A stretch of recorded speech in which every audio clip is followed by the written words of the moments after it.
자, 수능 개념 기본기부터 한번 시작을 해보자. 문장 도식화부터 시작해볼게. 이제 문장을 도식화한다라는 말이 뭐냐면 수능이라는 시험이 우리가 번역을 하는 시험이 아니라는 거지. 누가 더 해석을 깔끔하게 예쁘게 하냐 이런 시험이 아니라 한번 읽어볼게. 정해진 시간 안에 객관식 문제의 정답을 그냥 맞추는 시험이라는 거지.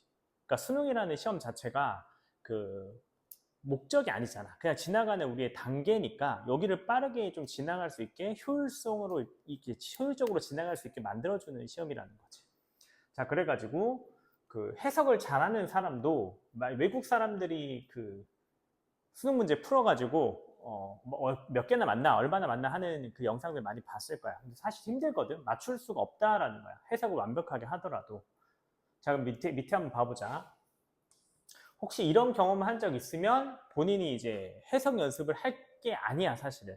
무슨 말이냐면 문장을 읽어. 근데 요새 수능 문장이 너무 길어지는 게 트렌드잖아. 이제 문장이 너무 길어. 그래서 대충 해석하고 다음 문장으로 가. 근데 모르는 단어 너무 많거든. 그래서 지문을 다 읽었어. 근데 이제 모르겠어.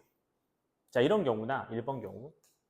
아니면 2번 경우에 지문을 다 읽었어. 근데 이해가 안 돼. 그리고 다시 처음부터 돌아가. 또 읽지. 처음 다시 또 읽어.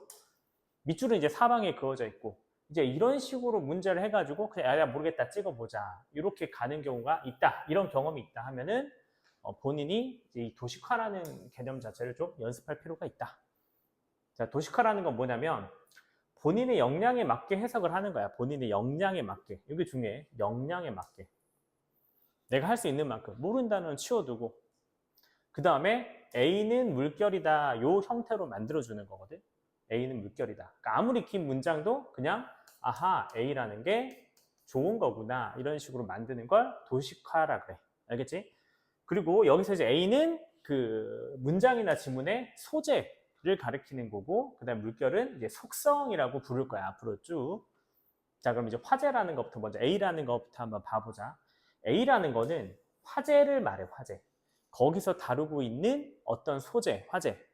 뭐에 대해서 말을 하고 있는가? 이걸 말하는 거거든. 자, 팁을 봐볼게. 일단 화제라는 거는 명사를 가리키는 거야. 야구는 재밌다 하면 여기서 화제는 뭐야? 야구라는 거지. 그지? 그 다음에 수능에서 화제는 거의 어디 문장? 첫 문장에서 출연을 한다라는 거야. 내가 무슨 말을 할지, 뭐에 관한 이야기를 할지를 첫 문장에서 보여준다라는 거지. 첫 문장의 명사다. 그 다음 명사가 너무 많아. 예를 들어서 야구를 보는 것은 뭐 핸드폰을 가지고 쇼핑할 때 핸드폰을 가지고 하는 쇼핑할 때 핸드폰을 가지고 하는 것은 도움이 많이 된다. 이렇게 하면 너희들 입장에서는 헷갈릴 수가 있어. 어떻게? 이게 쇼핑에 관한 글인지 아니면 핸드폰에 관한 글인지, 그지? 그랬을 때는 팁을 줄게. 두 번째 문장을 가보는 거야. 근데 거기서 뭐 쇼핑이라는 단어가 또 등장을 하는 거지. 그러면 이 글의 화제는 뭐구나? 쇼핑에 관한 이야기구나. 이렇게 할 수가 있다.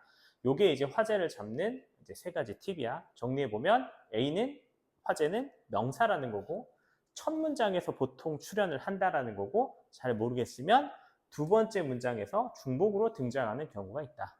됐지? 다음 이제 속성에 관해서 또 한번 봐보자.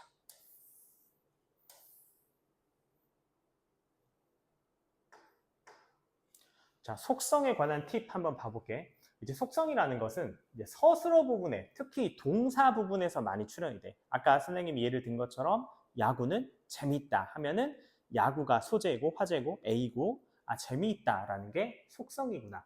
서술어 부분, 특히 동사 부분에서 많이 도식화를 할 수가 있고 그다음 문법이 만약에 뛰어난 학생이야, 내가.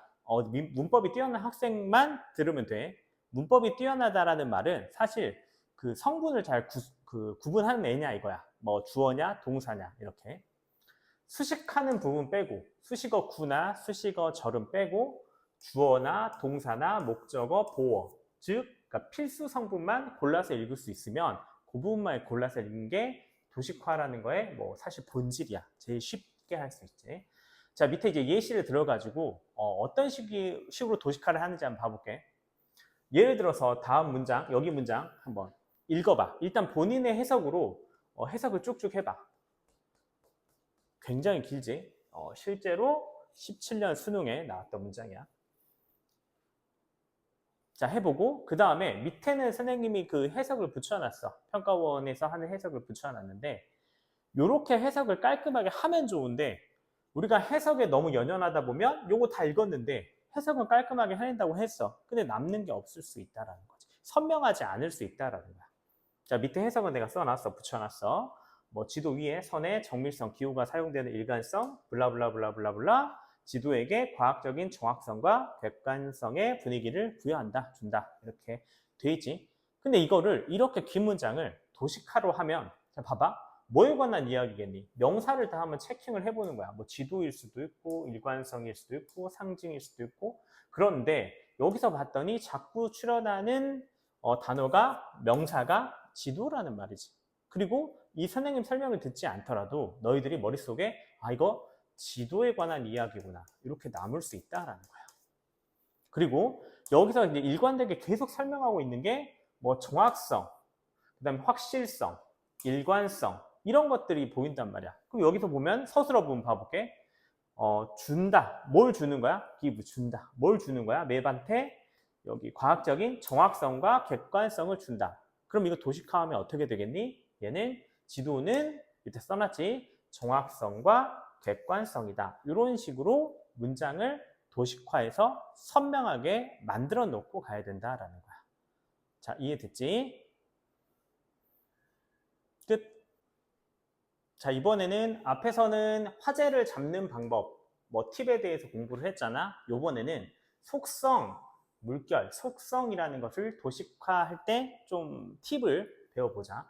그러니까 속성 부분을 공부를 해보면 해석으로 접근을 하는 거야. 방금 예를 들어가지고 지도는 객관적이다, 뭐 정확하다 이렇게 해석으로 접근해도 아무 상관없어. 그런데 이제 좀 어려울 수도 있으니까 좀 객관식, 그 주관식 서술형으로 만들었던 속성을 객관식화를 해보는 거야. 치환을 좀 해보는 거지. 그런 문제 풀 때 확실히 도움이 많이 되거든. 자, 무슨 말인지 한번 봐보자. 일단 속성을 나눠서 설명을 할 건데 첫 번째 이제 플러스와 마이너스로 설명을 해볼게. 제일 많이 쓰이는 속성이야. 출제율이 가장 높아. 그러니까 느낌으로 알겠지만 자, 마이너스부터 설명을 할게. 마이너스라는 거는 문제가 있는 상황을 가리키는 거야. 문제가 있는 상황. 예를 들어가지고 뭐 소말리아에 내가 자원봉사를 갔을 때 수만 명의 아이들이 죽어가는 것을 보았어 하면 여기서 화제는 뭐겠어? 뭐 소말리아 뭐 아이들 뭐 이런 이야기겠지. 그런데 속성은 뭐겠어? 문제가 있지. 왜 문제가 있느냐? 여기 처음에 써놨는데 누군가 생명체를 뭐 해치거나 살상하는 경우는 당연히 마이너스가 되는 거야. 문제 상황을 가리키는 거지. 자, 여기까지 이해됐지? 그 마이너스 상황은 밑에 이제 설명을 할 거고 플러스 상황. 자, 플러스 상황을 쉽게 생각해야 돼. 좋은 상황이 플러스 당연한 거고 좋지 않다 이런 식으로 좋다 나쁘다의 경계가 애매할지라도 문제 상황이 아니면 다 뭘로 본다? 플러스로 볼 거다라는 거야. 이해되지? 그렇게 생각하면 쉬워. 자, 마이너스가 아니면 플러스다. 이렇게 생각하고 가면 되는 거야. 자, 그럼 문제 상황이 뭔지 구체적인 그 수능 문장, 수능에 출제된 문장 가지고 한번 사례를 한번 살펴보자. 방금 처음에 얘기한 것처럼 이렇게 해치는 경우, 살상하는 경우는 마이너스다. 그 다음에 이제 렉이라는 단어가 대표적인데 뭔가가 부족해 또는 불완전해. 결핍이 있어. 이러면 뭐다? 마이너스다라는 거야. 그리고 세 번째 경우는 difficult라는 단어, 어렵다, 어려운이라는 게 대표적인 건데 뭔가가 어렵거나 뭐 not easy, 쉽지 않은 경우는 문제가 있는 상황, 마이너스로 본다라는 거야. 수능은 쭉 이어서 가보자.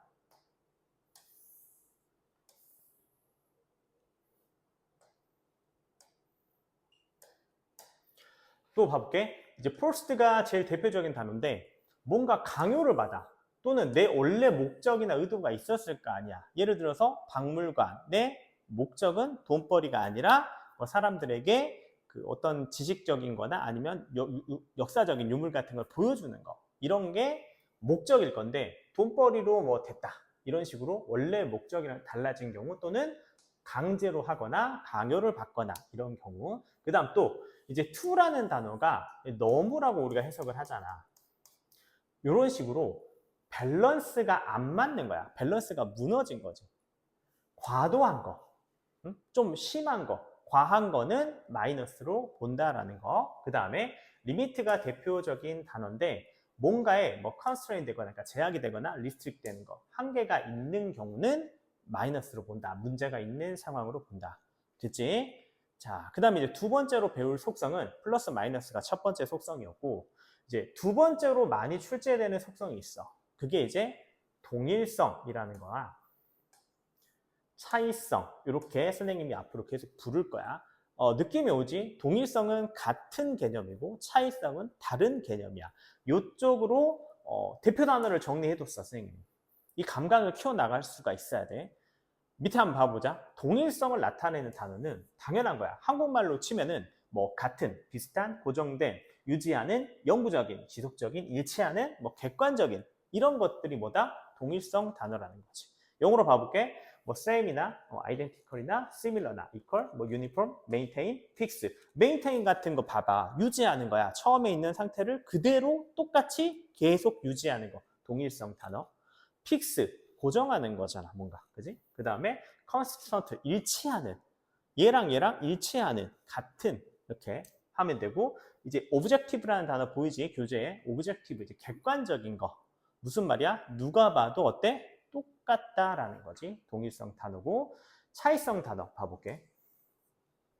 차이성이라는 건 다르다. 뭐가 다르다라는 거야. 여러 단어가 있는데 이 중에 하나만 설명하면 요거 한번 봐볼게. 유니크라는 단어 봐볼게. 유니크나 own이나 독창적인이란 뜻이잖아. 이 말은 무슨 말이야? 남들은 가지고 있지 않고 나만 있는, 남들과 내가 어떤 다른이라는 개념으로 차이성을 논한다. 자, 이게 이게 이해하기가 어렵진 않아. 그러니까 쉬우니까 또 쉽다고 하면 또 상처받는 친구도 있을까 봐. 여기 이 단어들을 보고 영어 단어를 보고 어떤 속성, 동일성이나 차이성을 떠올릴 수 있는 연습을 해주다 보면은 당연히 등급은 올라간다. 됐지? 다음에 거시와 미시 한번 보러 가자.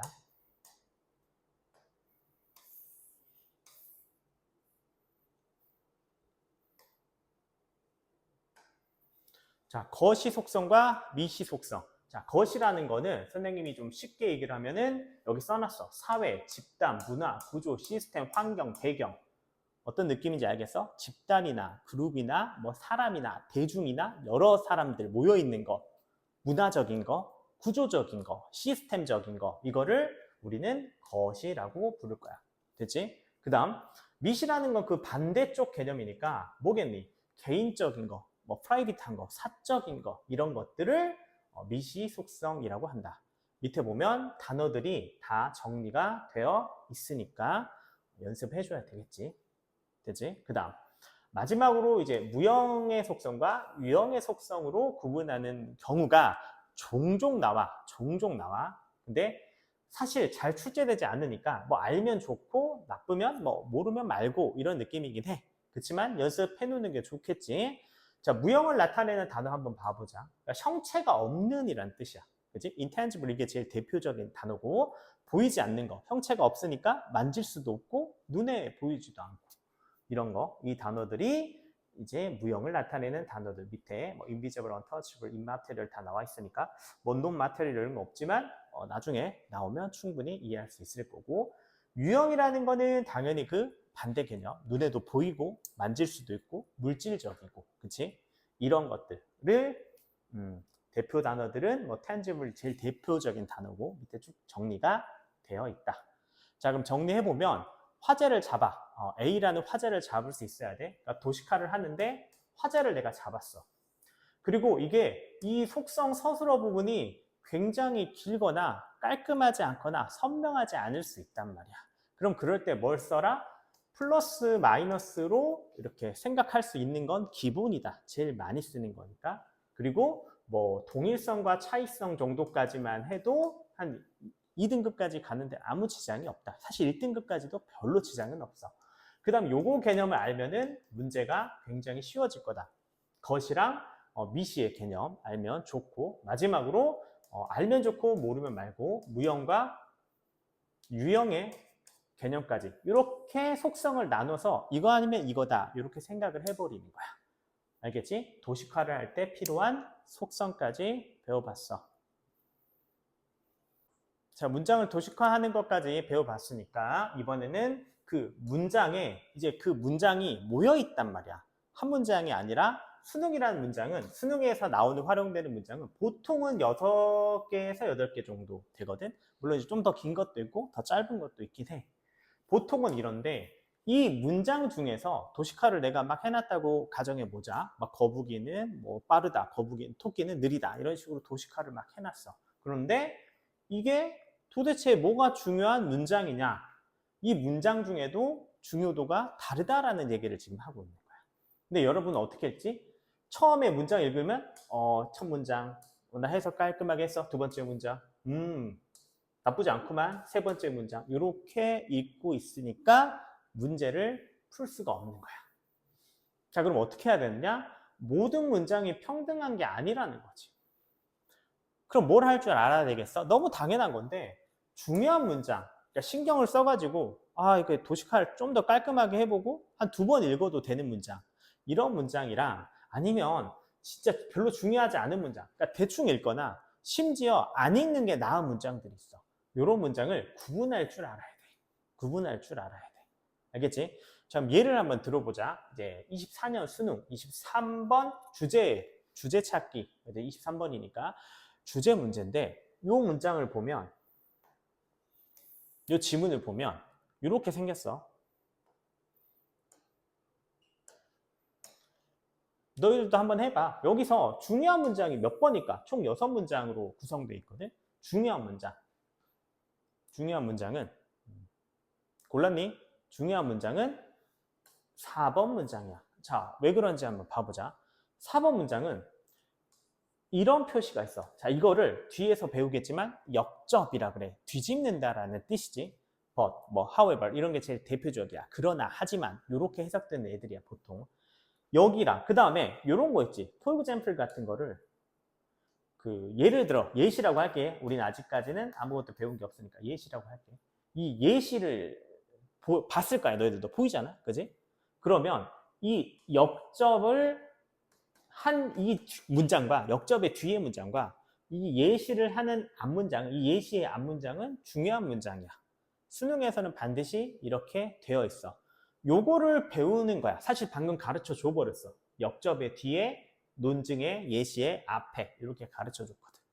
그러면 이 문장을 실제로 시험 문장 가면 너희들은 시험 문제를 다 읽으면서 풀겠지? 근데 여기서 이 4번 문장쯤 왔을 때 이 문장에는 뭐 한다? 임팩트 있게 읽을 수 있어야 된다라는 말을 하고 있는 거지.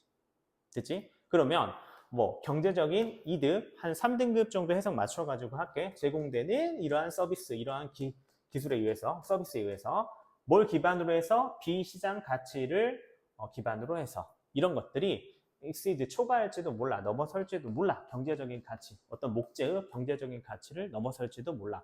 자, 그럼 도식화도 한번 해볼까? 도식화는 뭐야? 이러한 서비스들의 베네핏은 플러스의 대표 단어지. 그치? 경제적 이득이 있대. 뭘 기반으로 해서? 논마켓 밸류를 기반으로 하면은 목재할 때 경제적인 플러스가 있다. 논마켓 밸류가 경제적인 플러스가 있다. 이거잖아. 자, 답을 한번 맞추러 가볼게.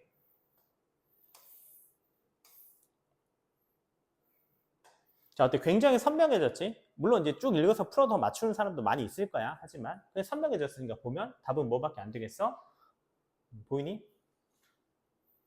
그치? 논마켓 밸류 요거를 통해 가지고 significance 중요하다. 상당히 중요하다. 무게를 두는 게 좋다.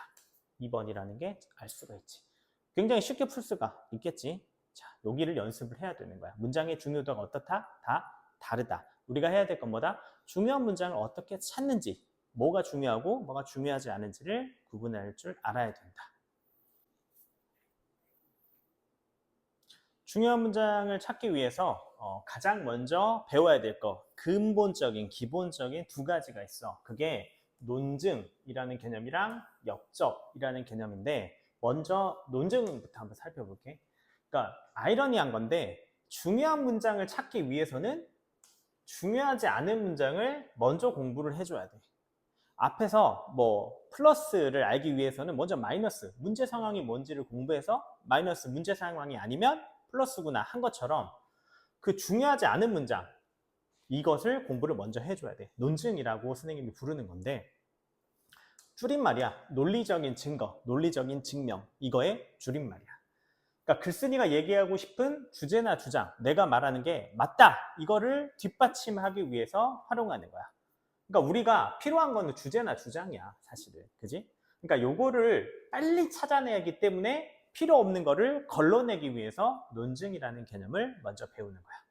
자, 밑에 정리해놨어. 1번. 논증이라는 거는 주제 문장의 근거일 뿐이야.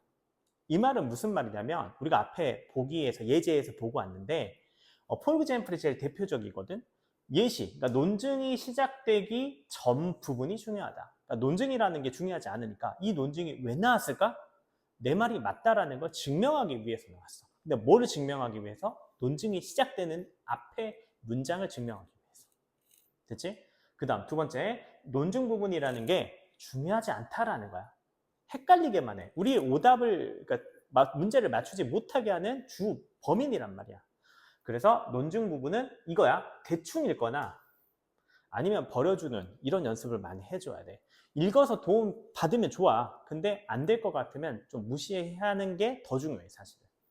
자, 수능은 사실 이제 해석이라기보다, 그러니까 워딩을, 논증이라는 워딩을 하지 않고 사실 이제 뭐 구체적 사례, 사실 아까 말했던 폴그젠플 같은 예시에 가깝지. 구체적 사례란 말을 되게 좋아하거든, 수능은. 근데 이는 논증의 근본 원리, 그러니까 구체적 사례라는 말이 사실 근본 원리랑 관계가 깊어. 논증이라는 개념의 그 근본 원리는 사실 전체적인 이야기에서 부분적인 이야기로, 이게 이제 논증의 그 핵심 원리야. 근데 지금은 약간 추상적이잖아. 잘 모를 수 있어.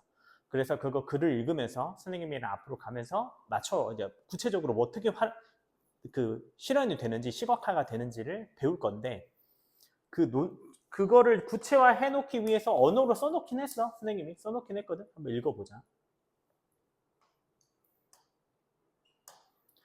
자, 논증이라는 게 이제 구체화되는 구체적인 사례, 수능 워딩으로 이렇게 하는 것들이 뭐냐면, 아까 봤던 예시, 폴그젠플이나 포런 일러스트레이션, 포인스턴스 이런 게 제일 대표적이야. 예시가 나오면 뭐다? 논증이다.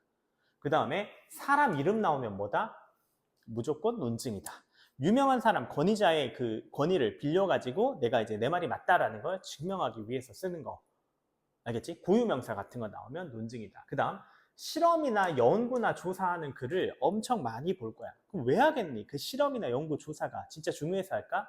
그걸 통해서 보여주고 싶은 주장이나 주제가 있다라는 거지. 그러니까 실험, 연구, 조사가 나오면 뭐다? 논증이다. 중요하지 않다. 다음, 수치나 숫자가 나온다? 뭐야? 무조건 논증이다. 이 영어 시간이지 수학 시간이 아니란 말이야. 계산하고 막 퍼센테이지가 중요하고 절대 그런 일 없으니까 숫자가 나오면 반가워하면 돼. 왜? 아, 이건 제껴도 되겠구나. 이렇게 생각하면 돼. 그 다음에 구체적 사례라는 말이 뭐겠어? 구체적인 명사를 가리키는 거야. 내가 글을 읽고 있는데 갑자기 지하철이 나와. 뭐 프라이팬이 나와. 왜 나올까? 중요하지 않으니까 나온 거야. 여기서부터 뭐가 시작됐구나? 뭐 볼펜이 갑자기 튀어나온다든지 하면 논증이 시작됐구나. 이걸 느낄 수 있어야 돼. 됐지? 그 다음, 오탄의 기술 이야기를 하고 있었는데 갑자기 이제 레스토랑이 나와. 레스토랑 왜 나왔지? 이렇게. 다음, 하위 개념에 명사를 이제 나열하는 경우도 있어. 이건 확실한 논증이지. 그러니까 생뚱맞은 뭐 볼펜 같은 명사가 하나 튀어나와도 야구가 튀어나오면 왜 야구가 갑자기 왜 나오지?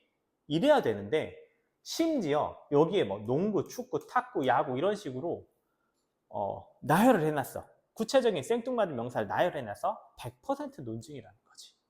뭔 느낌인지 알겠지? 근데 여기를 포함하는 상위 개념이 뭐겠니? 스포츠라는 거잖아. 그러니까 전체적인 이야기, 약간 더 전체적인 이야기, 스포츠에서 거기 세분화된 이렇게 글을 이렇게 쓰는 거다라는 거야, 수능에서는. 그 다음 갑자기 네덜란드, 인도네시아 이런 거 튀어나옴. 이 나라가 갑자기 왜 튀어나왔지? 예를 들고 있구나. 논증을 하고 있구나. 그치? 그 다음에 전체 시대에서 갑자기 어떤 특정한 시대로 들어가. 1997년도에 1920년대 경제 대공황 시기에 이런 식으로. 그러면 이거는 논증이 시작됐구나. 이것도 추상적이야. 뭘 통해 가지고? 예제를 통해서 선생님이랑 같이 이제 살펴보는 시간을 갖도록 할 거야.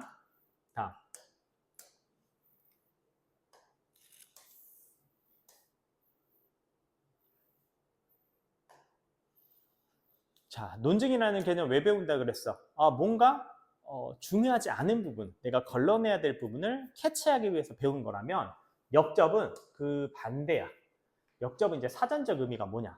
앞의 내용과 일치하지 않는 상태가 성립함, 이런 말이야. 뭔 말이냐면 앞의 내용이랑 어떻다? 일치하지 않다. 다르다라는 거지. 다르다.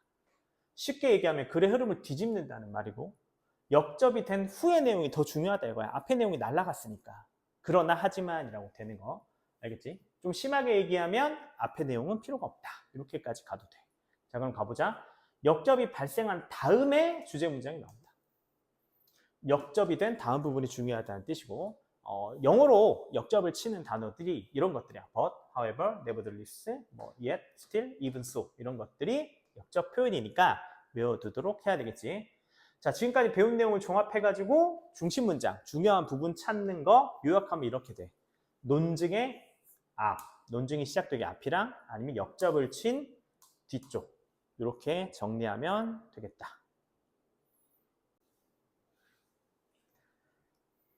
자, 논증과 역접까지 배웠으니까 이제 좀 세분화해서 갈게. 글에, 수능에서 쓰이는 글의 패턴에는 이제 5가지 패턴이 있어. 요거만 잘 연습하면 되겠지. 그러니까 공부를 한번 해봅시다. 일단 중요한 건 첫 문장에서 앞에서 배웠던 도식화를 할 줄 알면은 이제 그때부터 시작이야. 자, 무슨 말이냐? 좀 내가 선생님이 이제 배우기가 좀 쉽게 하라고 도식화를 해놓은 거거든. 첫 문장을 읽었는데 A는 문제가 없는 상황이야. A는 플러스야. 그러면 이제 글이 방향성이 옆에다 따로 쓸게. A가 플러스다라고 하면 이제 방향성이 2개가 생기는 거야. 첫 번째는 이 내 말이 맞다. 뭐를 붙일 수 있겠어? 이게 이 부분부터가 내 말이 맞아. 내가 주제를 꺼냈어 하고 논증을 붙일 수가 있는 거지. 그러면 이제 어때? 흐름이 어떻게 되겠어? 계속 A는 플러스다 하다가 끝나겠지. 그리고 두 번째 패턴이 여기서 이제 어떻게 될 수가 있겠어? 뒤집을 수가 있는 거야. 역접을 붙이는 거지. 뒤집어. 뒤집고 나면 당연히 그 뒤에 부분이 중요한 문장, 거기가 역접을 친 부분이 중요한 문장이 되겠다. 이런 식의 글의 흐름이 있고, 이제 3, 4번 설명할 건데 3, 4번은 뭐겠어? 거꾸로지. 이게 문제 상황이 있는 거야. 처음에 문제 상황이 있어. 그러면 방향성이 어떻게 돼? 뒤집어질 수가 있는 거지. A는 플러스다로. 어떻게 뒤집냐면 이 문제 상황에 대한 대안을 꺼낼 수가 있어. 해결책이 이거다. 대안이 이거다. 라고 말을 할 수가 있는 거지. 그러면 어떤 부분이 주제겠어? 이 대안 부분이 주제야. 그 다음 A는 문제 상황이다 라고 말을 하고 계속 끝까지 대안이 안 나오는 글이 있어. 대안이 안 나오는 글이 있어. 그럼 그때 이런 글을 우리가 비판이라 그래. 비판. 까는 글이지. 까는 글. 비판이야.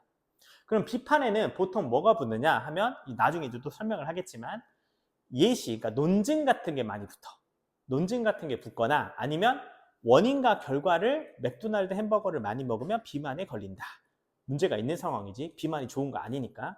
그러면 뒤에는 뭐가 돼? 그 결과 우리는 빠르게 성인병에 걸리고 죽게 된다. 이런 식으로 끝까지 마이너스로 끝나는 글, 비판 글이 있다. 자, 이해되지? 여기 있는 거. 그리고 이게 요새 트렌드 글인데 A랑 B를 대조라 그래. 대조. A랑 B를 대조. 대조라는 말은 차이점을 서로 다르다. 동일성이 아닌 차이성이다. 2개가 서로 다르다라는 거를 얘기하는 글이 있을 수 있다라는 거지. 그래서 기본적으로는 요게 90%가 넘어. 그러니까 위에 있는 이 4가지 유형만 잘 공부를 해놔도 일단은 일취월장 할 수가 있을 것이고, 요거까지 대조글까지 잘 읽을 수 있게 되면 수능에 나오는 5가지 유형을 다 공부하게 되는 거니까 앞으로 선생님이랑 요거를 연습하도록 합시다. 자, 밑에 자세한 설명 몇 개 읽고 넘어갈게.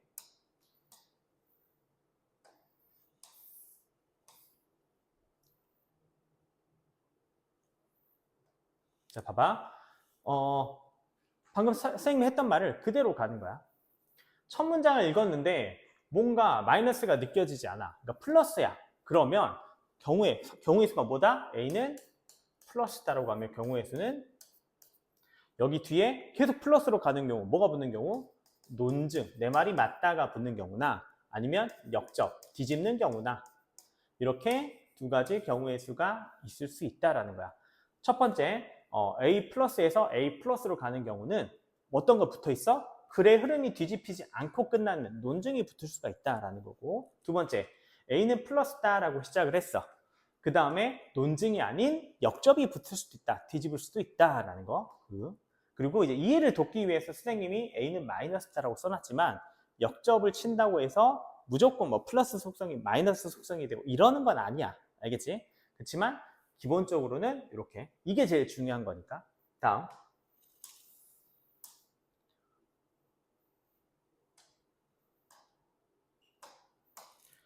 A는 마이너스, 문제 상황이 느껴져. 첫 부분을 읽었는데. 그러면 대안이 있는지를 한번 읽으면서 생각해야 돼. 대안이 나오려나? 오케이? 이 부분이 아주 중요하고, 그 다음에 대안이 없을 수 있어. 대안이 없으면 힙한글이구나. 그럼 뒤에는 뭐가 붙을 확률이 커? 논증이 붙거나, 그러니까 내가 설명하는 거, 내가 왜 이게 문제인지를 설명하는 논증이 붙거나, 아니면 원인과 결과를 분석하는 거, 인과라 그래. 원인과 결과 줄여가지고 인과가 보이거나, 이렇게 둘 중에 하나보다. 5번은 최근 트렌드라고 했지. 그러니까 화제가 하나인 글은 쉬워. 사실 쉽다? 무조건 마냥 쉽진 않겠지만 사실 화제가 두 개인 글보다 어려울 확률이 무조건 커. 그래서 요새 수능이 어려워지는데 이제 큰 역할을 하고 있는 애가 얘야. A와 B 둘의 차이성을 설명하는 대조글까지 마스터를 해줘야지 사실 안정적인 1등급을 할 수가 있다. 됐지? 자, 요것만 보면 사실 이해가 돼. 뭔 말인지 알겠어.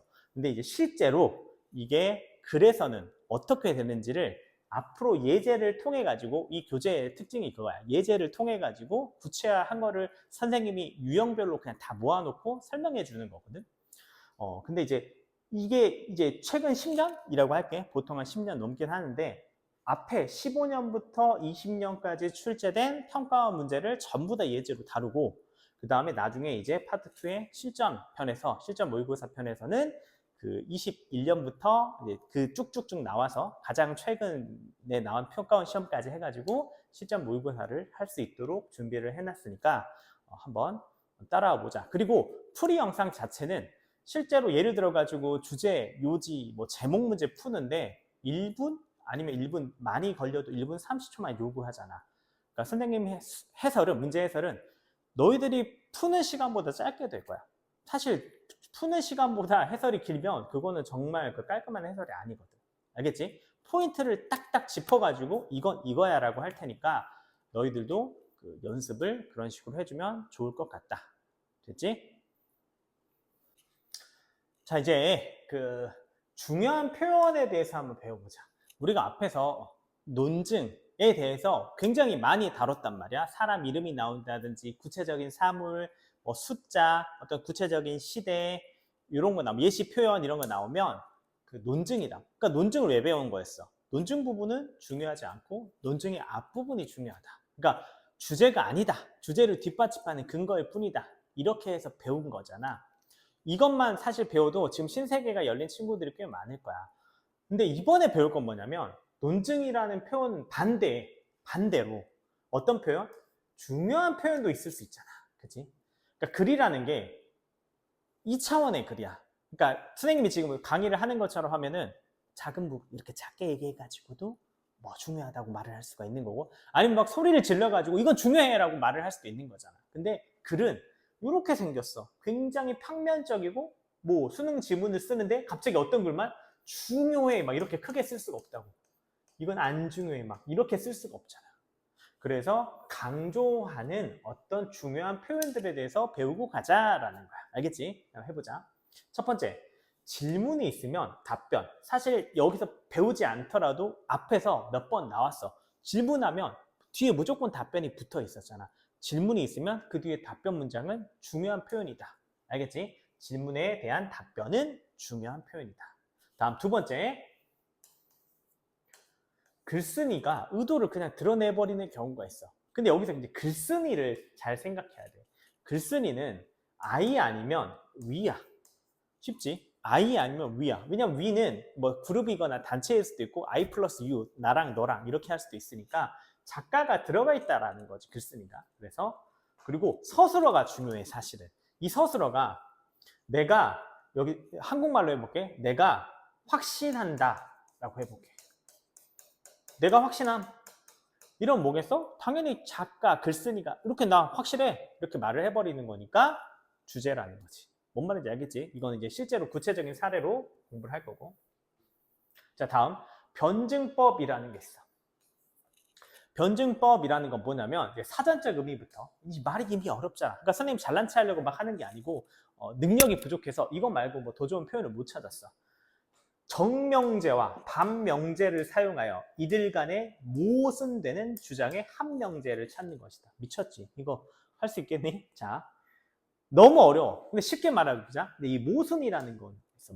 모순은 즉 서로 반대되는 속성을 합치려고 하는 시도. 반대되는 속성인데 차가운 물과 뜨거운 물을 합치려는 시도. 이게 바로 변증법이다. 자, 예를 들어볼게. 진용쌤은 날씬한 뚱땡이다. 선생님 몸매 어때? 보면 어때? 누군가는 날씬하다고 할 수 있고 누군가는 뚱땡이다라고 할 수 있지만 사실 뭐다? 날씬한 뚱땡이야. 선생님 무슨 개소리예요? 모순이라는 거지. 근데 이 시도 자체가 변증법이다라는 거야. 자, 그럼 변증법. 변증법은 자, 이렇게 생각하면 돼. 변증법은 이 표현을 느끼는 거 연습을 할 거고, 변증, 아이러니라고 하거든. 모순이라 그래. 뭔가 반대되는 속성이 동시에 나와. 다룰 수 있는 동등한 권리, 평등을 나타내는 단어거든. 이런 식으로 나오면 무조건 주제야. 자, 왜 그러냐면 이 글이 역접이 돼야 되잖아. 근데 역접이 안 돼. 뒤집을 수가 없어. 왜냐면 너 날씬해? 나 뚱땡인데. 너 뚱뚱이야? 그럼 나 아니 날씬한데? 이렇게 돼버린다. 그래서 변증이라는 표현이 보인다? 바로 주제 문장이다. 이렇게 생각하면 돼. 이거는 사실 구체적인 사례를 통해서 한 세네 개 있으니까 이걸로 봐야 될 것 같고. 그 다음, 이거 우리가 문법 시간에 배우는 건데 강조 표현이라는 게 있어. 자, 강조 표현은 뭐냐면 이런 거야. 우리가 제일 많이 배운 표현이 중학교 때부터 it, that 강조 구문 이런 거 배우잖아. 이런 거 it, that 강조 구문. 이런 거 보면 뭐야? 아, 이거 강조하고 있구나. 작가가 글 쓰니까. 이렇게 생각할 수 있어야 되고. 이게 이제 부정조건문이라는 건데, 부정조건문은 뭐냐면 쉽게 얘기하면 뭐뭐 한다면이야. 그 뭐뭐 한다면이니까 영어 단어 뭐가 생각나? if, unless 이런 거 생각나잖아. 그리고 그 조건문이 부정문이면 부정문이라는 거는 뭐뭐가 아니면 뭐뭐가 아니다 이런 뜻이야. 자, 영어로 그냥 선생님 써놨거든. if not A, unless A. 그 다음에 without은 이제 구로 바꿔놓은 건데 아무튼 without. 이렇게 세 개 기억해. if not, unless, without. 이렇게 세 개만 기억하면 돼, 사실. 요거 하지 않으면 뒤에가 문제 상황이다 라고 나오는 거야. 예를 들어볼게. 만약에 not, 자, 문법 무시하고 쓸 거야. 공부, if you don't study 이거겠지만 아무튼 그냥 공부 안 하면 어떻게 될까? 네 인생 어떻게 된다? 망한다. 이렇게 해볼게. 이게 이제 뭐다? 부정조건문이라는 거야. if not A 하면 당신은 마이너스입니다. 자, 그럼 이 글은 어떻게 받아들여줘야 되냐면 이게 뭐가 중요하다는 걸까? 선생님이 형광펜으로 써놓은 이 공부라는 A가 겁나게 중요하다라고 해석을 해줘야 되는 거야. 그리고 이게 뭐다? 글쓴이의 의도를 드러내는 표현이다라는 거지. 부정조건문이라고 그래. 자, 이해됐지? 자, 그럼 갑시다.